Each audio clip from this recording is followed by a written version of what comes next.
주님이 저의 모습이 어떠하든지 저의 형편이 어떠하든지 너는 내 사랑하는 아들이야.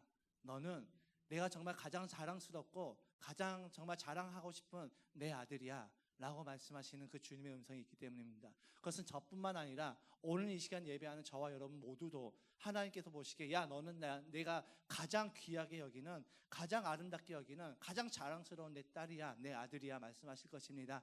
오늘 그 주님의 위로하심이 있으시길 주님의 이름으로 축복합니다. 우리 자유 옆 사람과 함께 인사 나누겠습니다. 당신은 가장 자랑스러운 아들입니다, 딸입니다. 예. 예, 오늘은 어린이 주일입니다. 어린이 주일. 예. 여러분 크리스찬 부모들의 가장 큰 소원은 무엇일까요? 크리스찬 부모들의 소원 통일일까요? 우리의 소원은 통일? 아니죠. 예. 자녀가 신앙 안에서 잘 자라나는 것, 그것이 크리스찬 부모들의 정말 가장 바라고 가장 원하는 소원일 것입니다. 꿈에도 소원은 자녀들이 신앙 안에서 잘 자라는 것. 그래서 많은 크리스찬 부모들이 이제 신앙 교육을 어려서부터 시키죠.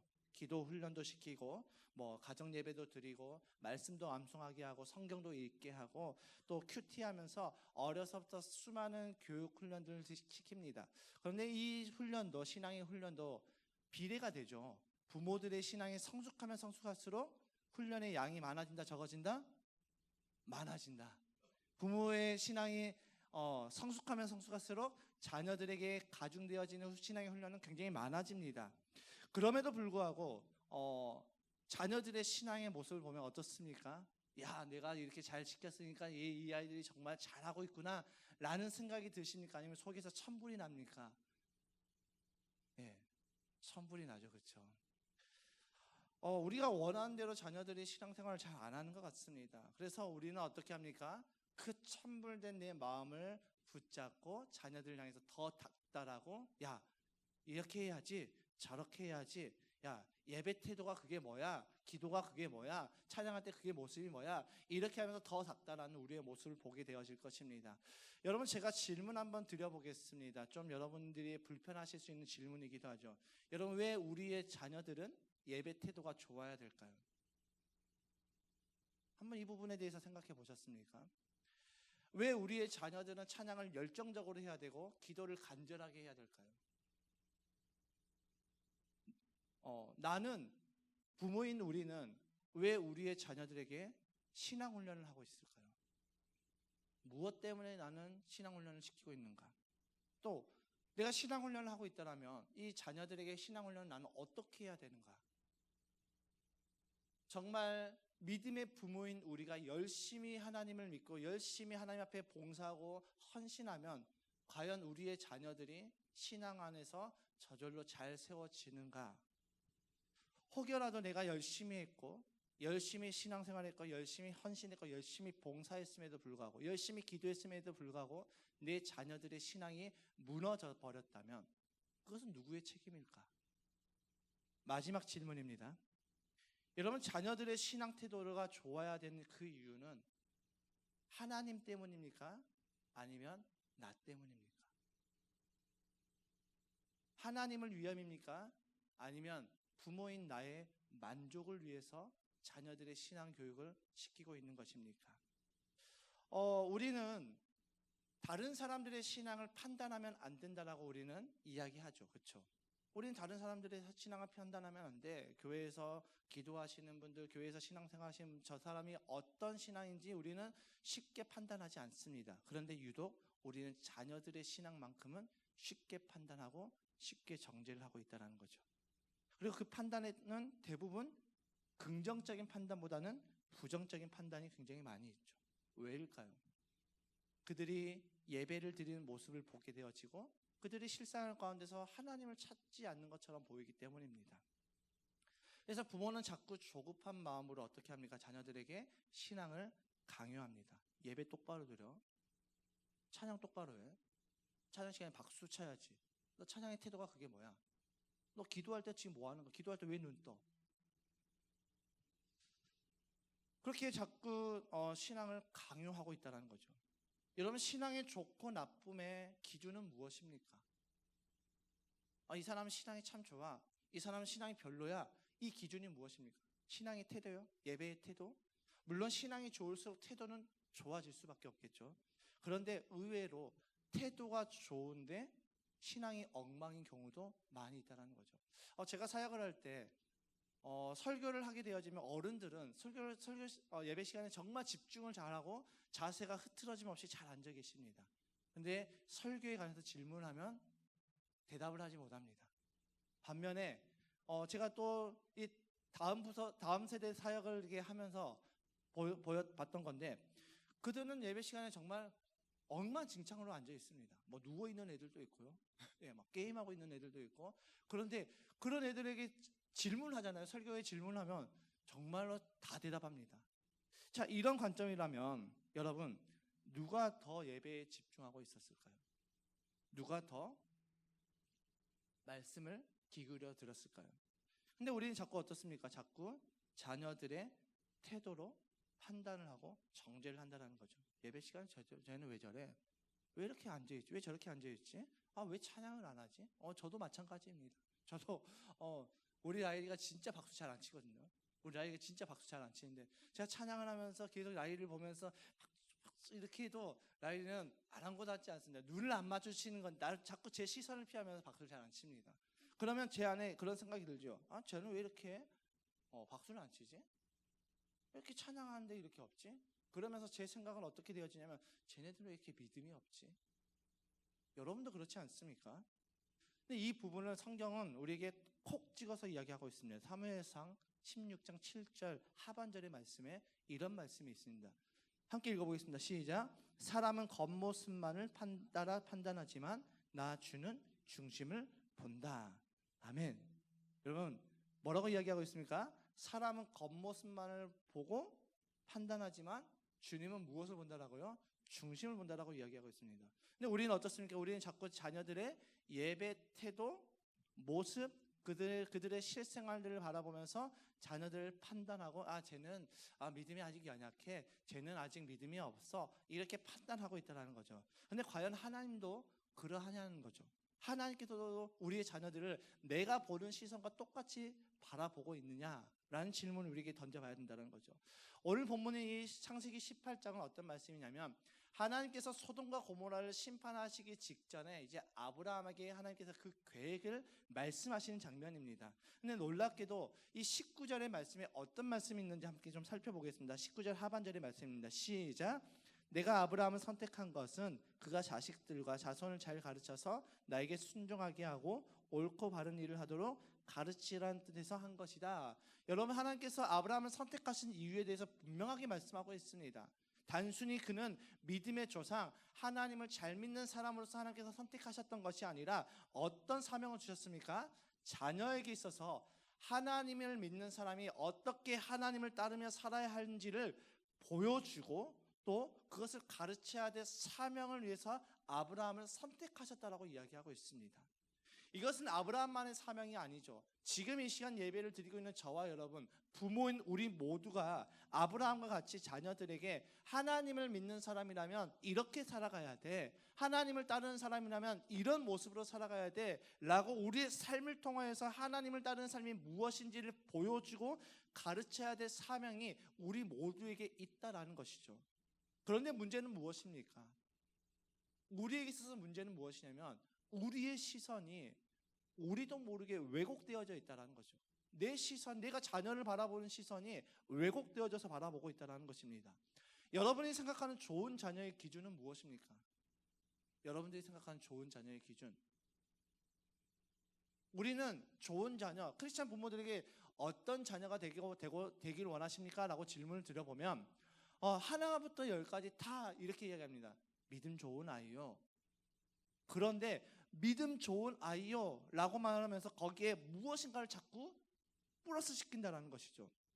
그러니까 우린 당연히 좋은 자녀의 기준이 신앙이라고 이야기를 하지만 안타깝게도 그 뿌리를 깊이 들여다보면 신앙보다는 세상적인 기준이 자리 잡고 있을 때가 많이 있다는 거죠. 예를 들어서 자녀가 공부를 잘해요. 그러면 제가 하나님 앞에 기도했더니 하나님께서 지혜를 주셨어요. 지식을 주셨어요. 지혜와 명철을 주셨어요. 그래서 공부를 잘하나 봐요. 자녀가 좋은 학교에 입학했어요. 좋은 대학교에 들어갔어요. 하나님께서 우리 자녀에게 복을 주셨어요. 스펙이 좋고 예의가 바르면 신앙의 열매인가 봐요. 우리는 이렇게 이야기를 합니다. 물론 이 모든 것들이 신앙과 전혀 무관하다고는 이야기할 수는 없습니다. 그런데 문제는 무엇이냐면 이런 관점들이 내 신앙의 중심을 바꿔버리면 그때부터 문제가 생기기 시작한다는 거죠. 그러니까 우리가 좋은 자녀의 기준, 신앙도 좋고 공부도 잘하고, 신앙도 좋고 부모님의 말씀에도 잘 순종하고, 신앙도 좋고 이것도 잘하고, 신앙 플러스 자꾸 알파를 이야기한다는 거예요. 반대로 말을 해볼게요. 자녀가 신앙이 정말 좋은 것 같아요. 교회에서 정말 열심히 헌신하고 수고하고 기도도 정말 열심히 하고 하나님을 늘 찾고 늘 하나님과 대화하고 같은데 공부를 잘 못해요. 그럼 이 아이는 신앙이 좋은 아이입니까? 나쁜 아이입니까? 우리는 여기에 대해서 대답을 잘하지 못한다는 거죠. 신앙이 좋은 아이였으면 좋겠어요. 믿음이 좋은 아이였으면 좋겠어요. 그런데 우리는 거기에 무엇을 자꾸 더해요? 공부도 잘하고 좋은 대학도 가고 늘 좋은 관계를 맺고 늘 부모님의 말씀에 잘 순종하고, 이런 생각으로 우리는 신앙의 중심이 바뀌어 버린다는 거죠. 그러니까 이것이 신앙과 전혀 무관하다고 말을 할 수는 없지만, 그러니까 신앙의 중심이 하나님과의 관계가 아니라 자녀의 성과로 바뀌어 버릴 때부터 우리에게 문제가 발생한다는 것입니다. 공부, 학교, 스펙, 예의 범절 너무나도 중요하고 너무나도 좋은 것입니다. 이것을 포기하라는 말이 아닙니다. 이거 안 해도 돼 라는 말이 아니죠. 그러나 이것들이 우리가 자녀를 바라보는 그 신앙의 척도가 되어서는 안 된다는 거죠. 쟤는 기도는 열심히 하는데 공부도 좀 더 잘했으면 좋겠어. 예배 정말 열심히 헌신적으로 잘하는데 이것도 좀만 더 잘했으면 좋겠어. 우리 자꾸 이 신앙의 플러스 알파를 자꾸 우리는 더하여서 우리는 자녀들을 바라보고 있다는 거죠. 만약에 우리가 자꾸 생각하는 그 플러스 알파가 우리의 신앙의 척도가 되어버리면 더 이상 신앙은 은혜로 살아내는 것이 아니라 공식처럼 계산하면서 살아내는 그런 신앙이 되어버린다는 거죠. 그러니까 부모인 내가 열심히 믿고 봉사하면 우리의 자녀들도 잘 될 거야. 그러면서 우리는 열심히 했는데 이때의 열심은 우리의 믿음과는 무관한 그런 열심이 되어지고, 이것은 은혜가 아닌, 우리의 초점이 은혜가 아니라 내가 열심히 했기 때문에 우리의 자녀가 잘 돼야 돼라는 이 보상에 초점을 맞춘 열심이 되어버린 것이죠. 그리고 이것은 복음이 아닙니다. 이런 신앙은 복음이 아니죠. 내가 이렇게 했기 때문에 하나님께서 나에게 이렇게 해줘야지, 내가 이렇게 헌신하고 이렇게 수고했기 때문에 하나님께서 내 자녀에게 이런 복을 주셔야지, 적어도 내 자녀가 이 정도는 올라가야지 라고 하는 것은 복음이 아니라 기복신앙이 되어지는 거죠. 내가 한 만큼 하나님께 내가 무엇인가를 대가를 바라겠다. 이것은 은혜가 초점이 아니죠. 보상이 초점이 되어버린 거죠. 이렇게 왜곡된 관점에서 신앙 교육을 하다 보면 어떤 문제가 발생할까요? 자녀를 향해서 이제 과잉 기대가 이루어집니다. 과잉 기대. 내가 이렇게 헌신했고 이렇게 수고했고 이렇게 하나님 위해서 수고하니까 하나님께서 이런 복을 주셔야지라는 그 생각 때문에 과잉적으로 기대하게 되어지고, 그 기대에 못 미치면 이제 엄청난 통제로 자녀들에게 상처를 주기 시작합니다. 그리고 그 상처로 인해서 자녀들은 스스로 자책을 하거나 신앙에서 방황하게 되어지는 케이스가 많이 일어나죠. 그러니까 아이러니하고 너무나도 안타깝게도 신앙으로 잘 키우고 싶었던 이 부모님의 마음이 오히려 아이들을 무너뜨리는 독이 되어버리는 경우가 많이 발생한다는 것입니다. 그로 인해서 나타난 현상은 어떤 현상이냐? 신앙은 은혜가 아니라 강요가 되어집니다. 이거 해야지, 저거 해야지, 하라와 하지 마라로 나누어져죠. 그러니까 무조건 해야 돼, 무조건 이렇게 해야 돼. 그러니까 관계가 아니라 부모의 관점에서 하라와 하지 마라, 이 강요가 되어지고, 질문, 아이들이 복음에 관해서, 아이들이 성경에 관해서 질문을 하는데 자유로운 질문이 있어야 되는데 금기가 되어져 버립니다. 나는 예수님이 안 믿어져요. 난 예수님이 믿어지지 않아요 라는 말은 금기가 되어버리는 거죠. 그러니까 질문을 할 수가 없습니다. 그렇다 보니까 이 아이들은 이제 스스로 생각하게 되어집니다. 내가 어떻게 해야지 부모님께로부터 내가 칭찬을 받을 수 있지? 이것을 생각하고 그 해답을 찾아가면서 어떻게 되어지냐? 이들의 믿음은 연기가 되어지는 거죠. 부모님 앞에서는 잘하는 척, 신실한 척, 경건한 척, 그렇지만 그들의 삶 가운데서 하나님 없이 살아가는 그런 삶이 되어지는 것입니다.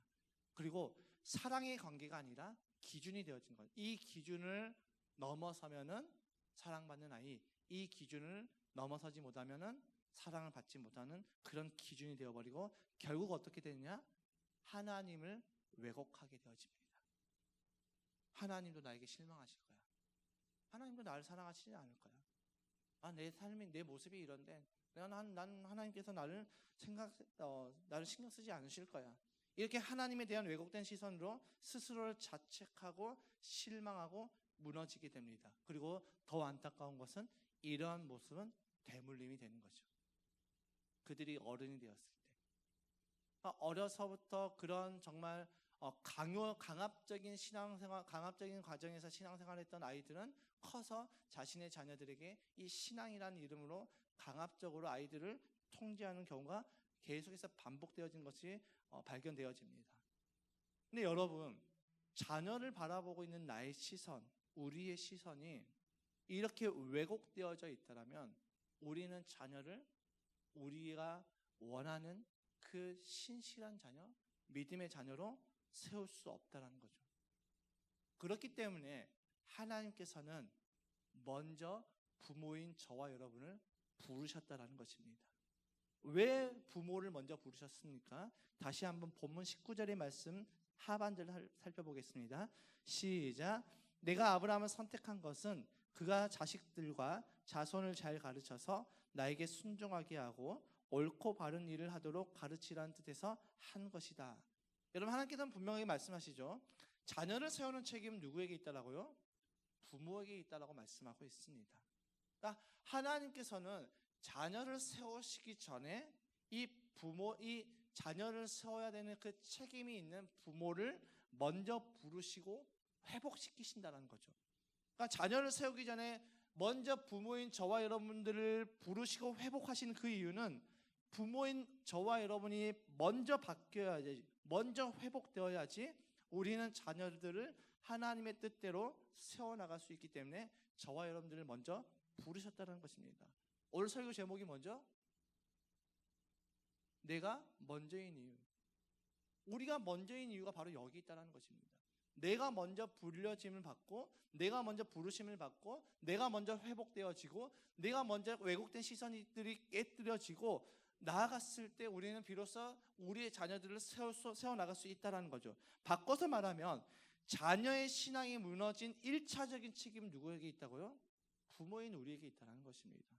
이 말이 우리에게 너무나도 무겁게 들릴 수 있습니다. 저도 여기서 자유로울 수 없습니다. 저도 마찬가지입니다. 저도 자꾸 제 아이들에게 강요하고 강압적으로 이야기하고 이거 해야지 저거 해야지 하라고 하지 말라고 이야기하는 그 모습들이 있다는 거죠. 그런데 우리는 이 무거운 말을 우리는 인정해야 됩니다. 내 자녀의 신앙을 무너뜨리는 1차적인 책임은 세상의 문화, 세상의 그런 가치들이 아니라 부모인 우리에게 먼저 있다는 거죠. 이것이 우리에게 너무나도 무겁게 들릴 수 있고 너무나도 불편하게 들릴 수 있지만 성경을 보면 우리에게 그 모습을 정확하게 보여주는 사건이 나타나죠. 바로 엘리 제사장의 사건이죠. 엘리 제사장의 자녀들이 무너졌을 때 하나님께서는 그 자녀들을 향해서 책망하지 않습니다.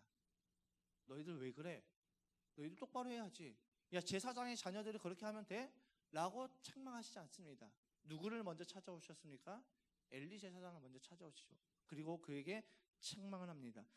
그 책망했던 이야기를 하나님께서는 사무엘에게 들려주는데 사무엘상 3장 13절의 말씀입니다. 시작. 엘리는 자기의 아들들이 스스로 저주받을 일을 하는 줄 알면서도 자식들을 책망하지 않았다. 그 죄를 그는 이미 알고 있었다. 그래서 나는 그의 집을 심판하여 영영 없애버리겠다고 그에게 알려주었다. 여러분, 엘리의 잘못이 무엇입니까? 엘리는 무슨 잘못을 했습니까? 하나님께서 엘리에게 말씀하셨음에도 불구하고 그는 가만히 있었던 잘못을 했죠. 하나님의 뜻보다 내 자식이니까, 내가 사랑하니까 라는 이유로 침묵했던 것들이 결국 자녀들이 하나님을 떠나게 했고 하나님 앞에 정말 가증한 죄를 짓게 만들었고, 그 영향은 가문 전체의 심판으로 이어지게 되어졌죠. 여러분, 하나님께서는 엘리를 책망하셨던 것은 무엇이었습니까? 엘리에게 야, 너 정신 똑바로 차려. 너 자녀들 그렇게 놔두면 안 돼. 너 자녀들 그렇게 놔두다가는 너 나중에 큰일 나. 그때 너희가 후회해도 소용없어. 라고 이렇게 책망하셨던 이유가 무엇입니까? 하나님은 엘리에게 기회를 주셨던 거죠. 어떤 기회요? 자녀들을 올바르게 세울 수 있는 기회를 주셨던 것입니다. 그런데 이 엘리는 그 기회를 살리지 못했고, 그로 인해서 결국 자녀도 가문도 무너지게 되는 안타까운 결과가 나타나게 되었죠. 여러분, 이처럼 하나님께서는 때때로 우리 자녀들의 그 무너짐을 통해서, 자녀의 무너진 그 모습들을 통해서 부모들을 회복시키려고 부모에게 다가온다는 것이죠. 왜냐하면 부모가 바뀌어야지 자녀가 바뀌기 때문이죠. 부모가 바뀌지 않으면 자녀들은 바뀔 수가 없습니다. 부모의 시선이 하나님의 시선으로 바뀌어야 그 부모를 통해서 자녀의 회복이 시작되기 때문에 하나님께서는 부모를 먼저 부르신다라는 것입니다. 부모에게 먼저 찾아오신다는 것입니다. 제가 예전에 설교 중에도 한번 이런 이야기를 했던 것 같아요. 제가 예전에 우리 아이들에게 이런 이야기를 했어요. 우리 아이들이 야구를 너무 좋아해서 야구 응원을 너무 열정적으로 부르는 거예요. 막 차에서 막 그거 틀어달라고 해가지고 막 귀가 너무 아플 정도로 시끄럽게 막 야구 응원가를 크게 불러요. 그런데 그런 아이들이 예배 시간에 하나님을 찬양하는 그 시간에는 입을 다물고 있는 거예요. 여러분이 만약 저라면 화가 나겠습니까? 안 나겠습니까? 화가 나죠. 제가 너무나도 화가 나서 애들한테 이야기해요. 야, 너희 좀 너무한 거 아니야? 야, 너희들 진짜 그렇게 야구 응원가 그렇게 열정적으로 부르는 것처럼 하나님 좀 찬양해봐. 야, 아빠가 목사인데 난 너무나도 속상하다. 너희들이 그렇게 앉아있는 그 모습 난 너무나도 속상하다. 제가 너무 속상해서 아이들에게 이렇게 이야기했어요. 그러면서 시간이 지났어요. 시간이 지났는데 어느 하나님께서 제 마음 가운데 이런 질문을 던지시더라고요. 야, 너는 왜 유엘이 라일이가 나한테 찬양을 뜨겁게 했으면 좋겠어? 그거 나를 위함이야? 아니면 너를 위함이야? 나의 영광 때문이 아니면 너의 체면 때문이야? 그 질문을 던지는데 제가 대답을 할 수 없겠더라고요. 제가 하나님이 영광이죠 라고 이야기를 해야 되는데 제 입이 떨어지지 않았습니다.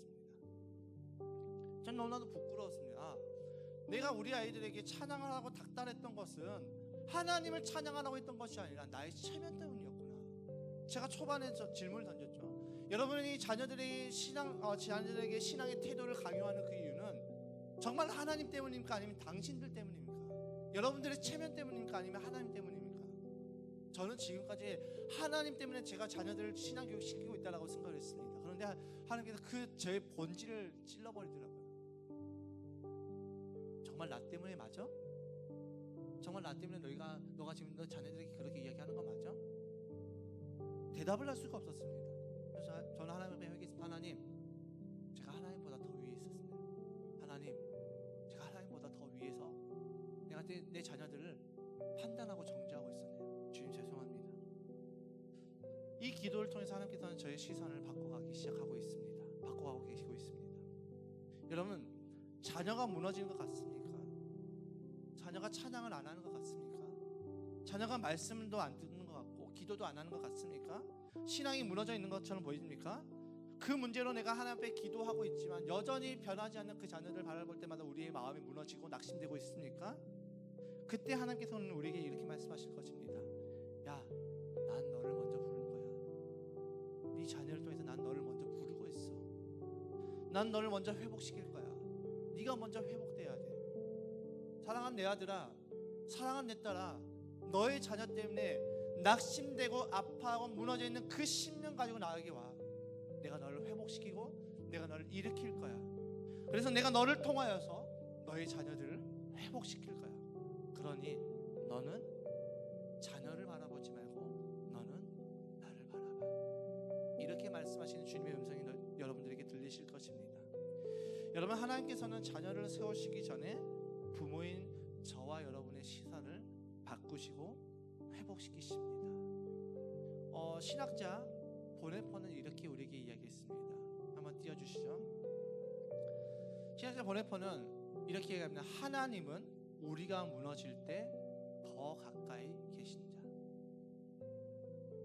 여러분 낙심이 되십니까? 자녀들의 신앙 때문에, 자녀들의 신앙이 무너져가고 있는 그 모습 때문에 내가 무너집니까? 하나님께서 내 기도에 대해서 응답하지 않는 것처럼 보이십니까? 내가 자녀들을 제대로 못 산 것 같아서 스스로 책망하고 스스로 낙심하고 스스로 자책하고 스스로 무너지고 있습니까? 아니요. 그럴 때 하나님은 내가 생각했던 것보다 더 가까이 계시고 나의 마음을 만져주시고 나를 회복시키시고 나를 일으켜주시고 계십니다. 지금 당신의 눈에 보이는 그 상황은 당신의 끝이 아니라 하나님의 회복의 시작입니다. 자녀 때문에 낙심하지 마시기 바랍니다.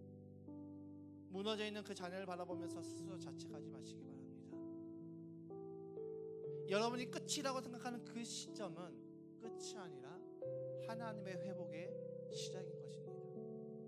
그래서 주님은 우리에게 먼저 다가오시는 것이죠. 두려워하지 마십시오. 낙심하지 마십시오. 우리가 두려워하고 낙심할 그 시간에, 두려워하고 낙심하고 자책할 그 시간에 우리가 해야 할 일, 여러분이 해야 할 일, 당신이 해야 할 일은 딱 한 가지입니다. 무엇입니까? 그 심장을, 그 심령을 가지고 하나님 앞에 나가 무릎을 꿇으십시오. 그리고 고백하십시오. 주님, 나의 시선으로 주님, 나의 자녀들을 정죄하지 않고 주님의 시선으로 내 자녀들을 바라볼 수 있는 주님의 시선으로 변화시켜 주셨소서. 주님, 내가 너무나도 무너집니다. 내가 너무나도 주저앉습니다. 낙심됩니다. 그러나 오늘 이 낙심된 마음을 주님께서 회복시켜 줄 줄 믿습니다. 주님, 나를 회복시키시옵소서. 이 기도를 통해서 하나님께서는 당신의 시선을 바꿀 것이고, 하나님께서는 당신을 회복시킬 것이고, 하나님께서는 당신을 통해서 당신의 자녀들을 일으키실 것입니다. 하나님께서 우리를 먼저 부르신 이유는 무엇입니까? 나를 먼저 회복시켜 자녀를 회복시키시기 위함입니다. 그것이 우리를 먼저 부르신